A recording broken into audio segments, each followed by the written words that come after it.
ሩሲያ የአውሮፓና የኤስያ ክፍል ውስጥ ያለች ታላቅ ሀገር ናት። በዓለም ላይ በመሬት መጠን ትልቋ ሀገር ናት። የተለያዩ ባህሎች፣ ቋንቋዎችና ታሪካዊ ቅርሶች በውስጧ የያዙ ናቸው። ከፍተኛ ዋና ከተማዋ ሞስኮ በመባል ትታወቃለች።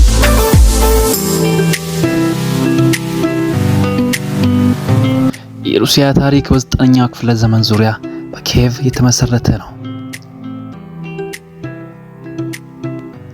ኪየቪያን ራስ የዘመናዊ ሩሲያ መነሻ በመባል ይታወቃል። ከዚያ በኋላ በ13ኛው ክፍለ ዘመን ሞንጎል ወረራ ወደ ሀገሩ ገብቶ በጣም ትልቅ ተጽዕኖ አሳየ። የሞስኮ መንግስትና የታላቁ ኢቫን ዘ ግሬት በ15ኛው ክፍለ ዘመን በኃይል ማዕከል ሆነች። ኢቫን ዘ ተሬብል በ16ኛው ክፍለ ዘመን የመጀመሪያው ጻር ሆነና መንግስቱ ታላቅ በሆነ መንገድ አጠናከረ። ከ1663 ጀምሮ የሮማኖቭ ቤተ መንግስት ሩሲያን አመራ። ፔተር ዘ ግሬት በ18ኛው ክፍለ ዘመን በሩሲያ ዘመናዊነትን ተቆጣጠረ። ከአውሮፓ ቴክኖሎጂ እና አስተዳደር መንገዶች ከነሱ ጋር ትንሽ ተማረ። ከዚያ በኋላ ካድሪያን ዘ ግሬት የሀገሩን መሬት ግዛት በጣም አስፋፋ። በ1917 የነበረው የብልሹ አብዮት ከመንግስት ተከታይ በመሆኑ አዲስ መንግስት ሶቪየት ዩኒየን ተመሰረተ። ከሌኒን እስከ ስታሊን ድረስ የኮሚኒስት መንግስት ተቆጣጠረ። በ1991 ሶቪየት ህብረት በተበታተነ ጊዜ ዘመናዊ ሩሲያ ፌዴሬሽንም ተፈጠረ።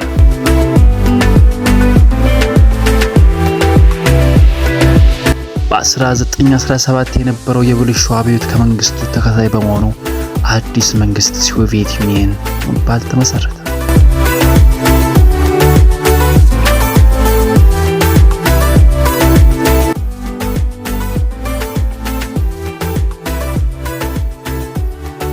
ሩሲያ ሁለተኛው የዓለም ጦርነት።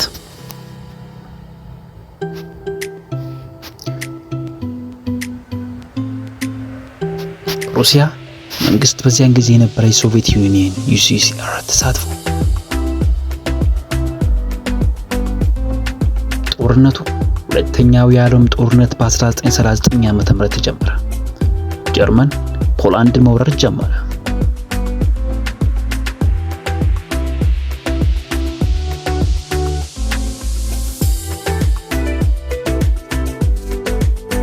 ኋላ በመጀመሪያ ሶቪየት ዩኒየን እና ጀርመን እንደ መሐንዲስነት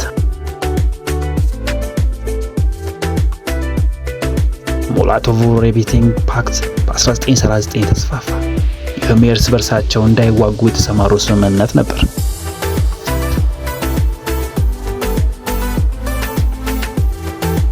ጀርመን ሶቪየት ዩኒየን እንዴት ተወረረ የሚለው ጥያቄ ያስነሳ። በ1941 22 ጀርመን ያልተጠበቀ ጥቃት በሶቪየት ዩኒየን ላይ አደረገ። ይህን ተወርዶ ኦፕሬሽን ቦርቦሬሳ ይባላል።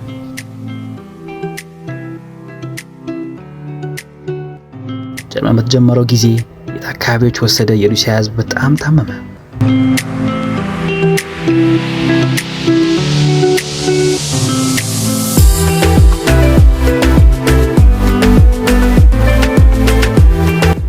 በዚህን ጊዜ በዚህ ውጊያዎች ስቲራንድ ውጊያ፣ የሌኒንግራድ ከተማ እንቅስቃሴ፣ የአውሮፓዋ መውጣት እነዚህ በጦርነቱ ያሳየው ምልክቶች ናቸው።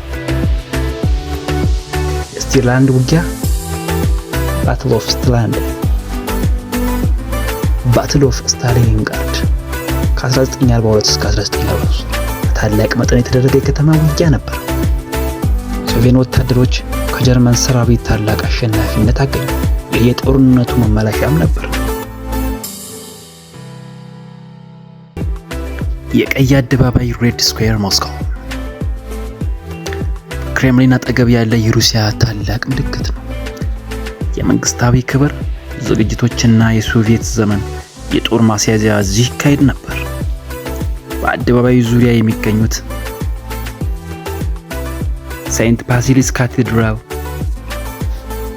ሌኒንስ ሙዚየም፣ ጂም ሾፒንግ ሞል፣ የክሬምሊን ቅጥር።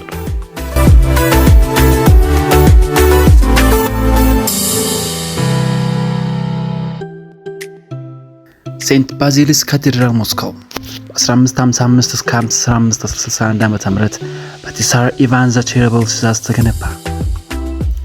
በቀለም የተለያዩ የአርኪቴክቸር ጭብጥና ግንባታ ይታወቃል። ዛሬ እንደ ሙዚየም የተከፈተ ነው።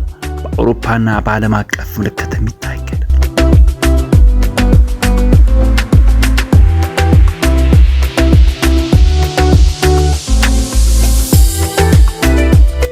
ሄርሚታጅ ሙዚየም ሴንት ፒተርስበርግ 1764 በካትሪን ታላላቂቷ ተመሰረተ። ከ3 ሚሊዮን በላይ የአርት ስራዎችና ዕቃዎች ይዟል። የቫን ጎግ፣ የሬምብራንት፣ የሚካኤልና የሊዮናርዶ ዳቪንቺ ስራዎች በውስጡ አሉ።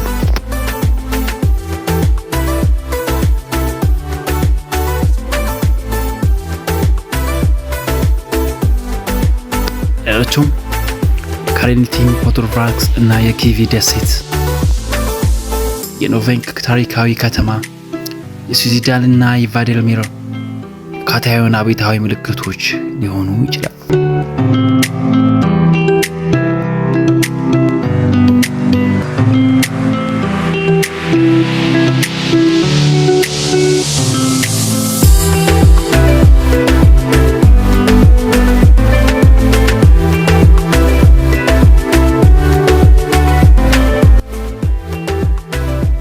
በሩሲያ ውስጥ ብዙ ቮልካኖች አሉ።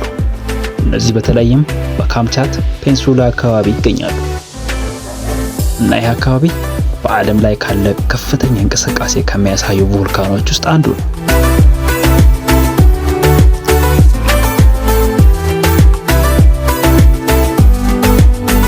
ከታዋቂዎቹ የሩሲያ እሳተ ገሞራዎች ውስጥ ካይዝቼልቪክ አሶፖካ፣ ሺቪልች፣ ክሬምስኪ ቮልካኖ፣ ቤዚሜክ ቮልካኖ፣ ሞቴቪኪ ቮልካኖ የሚባሉት ናቸው።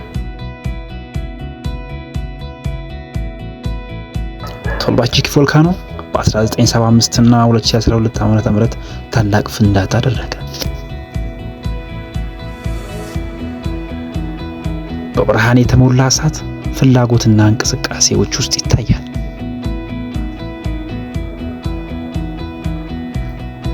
ካምቻትካ አካባቢ በሩሲያ እስያ ክፍል ላይ ይገኛል። ከ300 በላይ እሳተ ገሞራዎች አሉባት። በዚህ ከፍተኛ የእሳተ ገሞራ እንቅስቃሴ ያለባት አካባቢ ነው። እንደ ዩኔስኮ የዓለም ቅርስ ቦታም ተመዝግቧል።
የሩሲያ ሀገር ታዋቂ ባህሏን ስናይ የሩሲያ ሀገር ባህል ታሪክ በእምነት፣ በክርስቲያናዊ ጥበብ፣ በባህላዊ ተዋናይ የተሞላ ነው።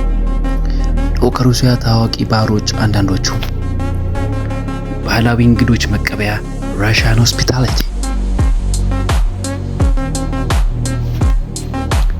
ሩሲያ ሰዎች እንግዶቻቸውን በእጅግ በታማኝነት በአክብሮት ይቀበላሉ።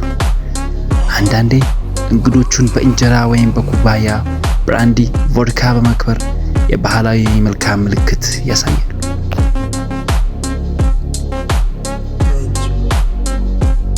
ሌላኛው የክርስቲያናዊ ጥበብ የመዝናኛ ባህላቸው ነው። ባሌት ሩሲያ የዓለም ታዋቂ የባሌ ሀገር ናት። ባልሾይ ባሌት እና ማሪንስኪ ባሌት የተለያዩ ዓለም ደረጃ ባሉ ቡድኖች ናቸው። ኦፕራ እና ድራማ ሩሲያ ታላቅ የሙዚቃና የድራማ ቤት ቦልሾይ ቲያትር ነው። ስዕላዊ ጥበብ እንደ ኢቫን ሪፒን እና ካንዲንስኪ የዓለም ደረጃ ሰዎች ከሩሲያ የተነሱ ናቸው። ሌላኛው የኦርቶዶክስ እምነትና በሃይማኖት የተሰማሩ ባህሎች። የኦርቶዶክስ ክርስቲያን በሩሲያ ባህል ውስጥ ታላቅ ተጽዕኖ አለው። በገና፣ ክሪስማስ፣ በፋሲካ፣ ኢስተር የተለያዩ ልዩ በዓላት ይከበራሉ። በዚህ በዓላት ጊዜ የተለያዩ መንፈሳዊ ግብዣዎች፣ መመገቢያ ባህሎች አሉ።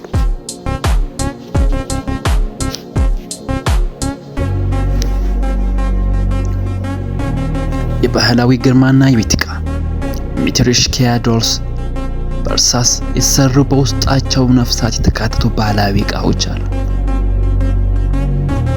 ሳሞቫር ሩሲያውያን ቡና ወይም ሻይ ለማዘጋጀት የሚጠቀሙበት ባህላዊ መያዣ ነው።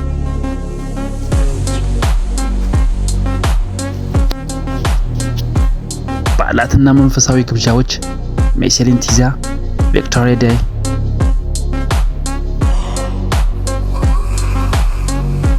ሜሴሊንቲዛ የብሌን በዓል የፋሲካ በፊት የሚከበር የባህላዊ የብሌን ፓኬት በዓል ነው።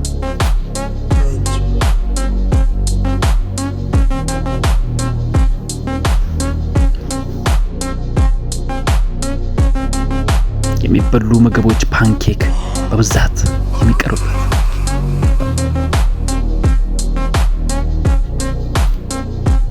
ቪክቶሪ ዴይ የአሸናፊ ቀን በሚያዝያ 9 ቀን የእርሱ ታሪካዊ ድል በናዚ ጀርመን ላይ የሚከበር በዓል ነው።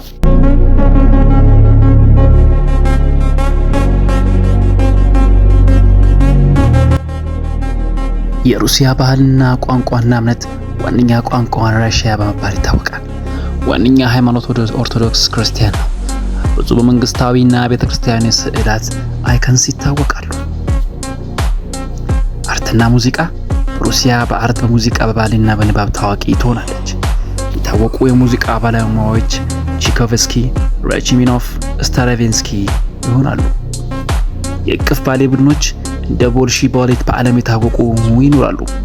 የሥነ ጥበብ ሥራዎች እንደ ቶልስቶይ፣ ዶስቶቭስኪ እና ፑሽኪን በዓለም አቀፍ ስነ ጽሑፍ ላይ ታላቅ ተጽዕኖ አላቸው።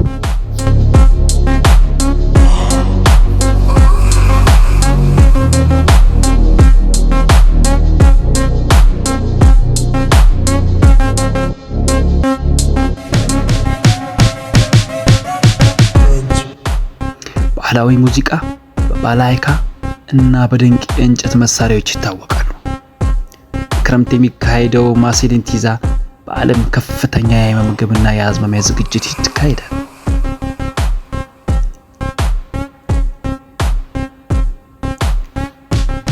የራሽያ ምግብ ቦርቼት፣ ፔልሜኒ፣ ብሌንን እነዚህ በዋነኛነት የሩሲያ ምግቦች በመባል ይታወቃሉ።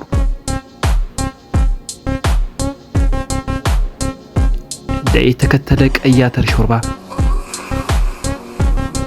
እንጀራ ወይም ፓንኬክ በመባሉ ይታወቃሉ። በብዙ ጊዜ የተስ ቡናና ሻይን በብዛት ያመርታሉ።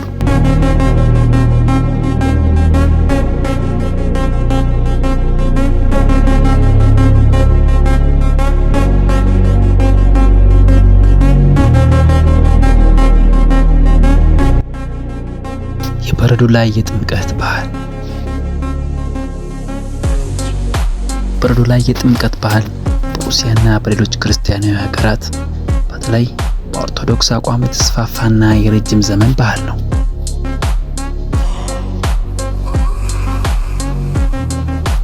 ባህሉ ታሪክ ይሄ ባህል በጥምቀት በዓል ጊዜ ይፈጸማል። በየካቲት 19 የአውሮፓ ዘመን። በዚህ ቀን ኦርቶዶክስ ክርስቲያኖች ኢየሱስ በዮርዳኖስ ወንዝ ጠመቀበት ቀን ያከብራሉ። ከመካከለኛው ዘመን ጀምሮ ሩሲያውያን በእንቅስቃሴ ውስጥ ያገኙ ማዋለል ስርዓቶች በበረዶ ውስጥ በሚያደርጉ ጥምቀት ስርዓት ይጠቀማሉ። አፈጻጸሙ የበረዶ መቁረጫ በወንዝ ወይም በኩሬ ላይ በበረዶ ውስጥ በመቁረጥ ክሮስ ቅርጽ ያለ ጉድጓድ ይሰራል። በመቀጠል በካህን መባረክ፣ ካህኑ ውሃውን በስመ ቅዱሳን ቃል ይባርካል።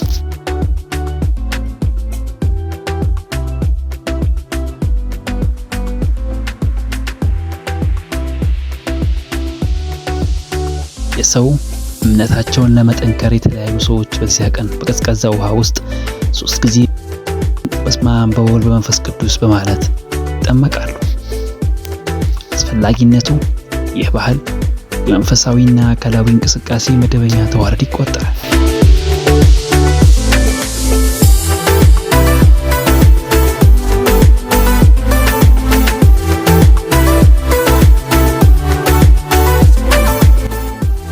ብዙ ሩሲያውያን መንፈሳዊ እንቅስቃሴ ለንጽህና ለየቀን እንዲጀምሩ የሚያመላክት ነው። አስቸጋሪ የአየር ሁኔታ ውስጥም በሙሉ በመታመን ይደርሳሉ።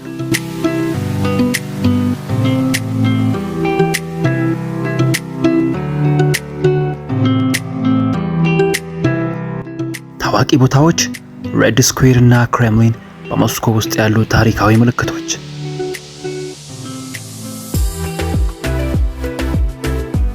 ሴንት ባዚሊስ ካቴድራል በቀለም የተደረገ ግንባታ በሩሲያ እንደ ምልክት ይታወቃል።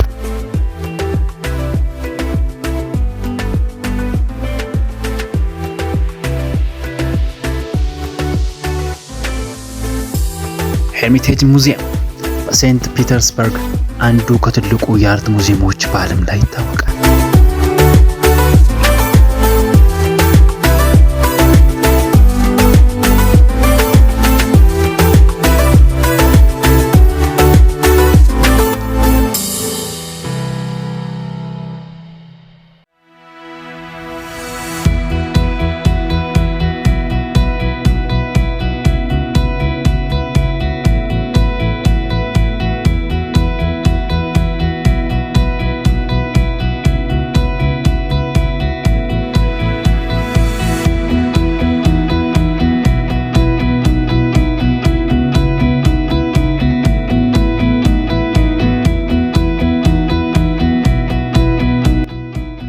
የሩሲያ ታሪካዊ ቦታዎች የክሬምሊን መንግስት ክሬምሊን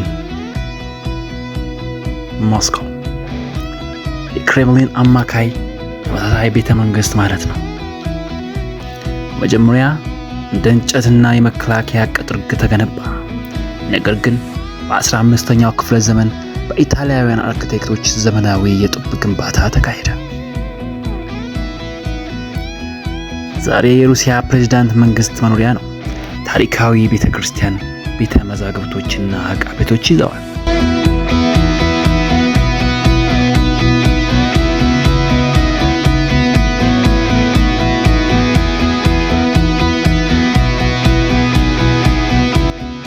የሩሲያ ታሪካዊ ቤተክርስቲያን በሞስኮ ትልቁ ቤተክርስቲያን በ1561 ዓ.ም የተገነባ ነው። በኢቫን ዴ ቴሬል በአንድ መዋዕለ ተስማሚ የተገነባ